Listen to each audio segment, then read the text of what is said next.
Welcome to the Salmon Runs YouTube. Enjoy the video.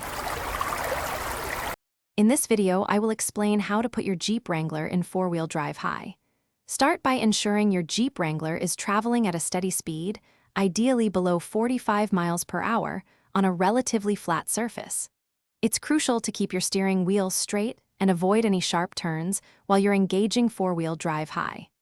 Next, locate the transfer case lever, which is usually positioned conveniently right next to your main gear shifter in the center console. This lever is key to activating the four-wheel drive system. Now, firmly grasp the transfer case lever. With a smooth, deliberate motion, pull the lever straight back from its current position, which is typically two-wheel drive high, directly into the four-wheel drive high setting. You should feel a distinct, positive click as the internal gears engage, confirming the shift. There's no need to stop or put the vehicle in neutral for this particular shift, though some prefer to momentarily release the accelerator. Once you've shifted the lever, immediately look for the four-wheel drive indicator light to illuminate on your dashboard.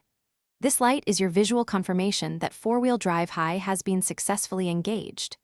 This setting is perfect for improving traction on slippery roads, such as those covered in light snow or gravel, or for tackling mild off-road conditions. Remember, four-wheel drive high is not for dry pavement, as it can cause drivetrain binding. When you no longer need four-wheel drive high, simply slow your Jeep Wrangler down to a speed below 45 miles per hour. Then, with a firm and smooth motion, push the transfer case lever forward from four-wheel drive high back into the two-wheel drive high position. The four-wheel drive indicator light on your dashboard should then turn off, confirming that you've successfully disengaged the system and are back in two-wheel drive. Thanks for watching. Consider subscribing if we helped you.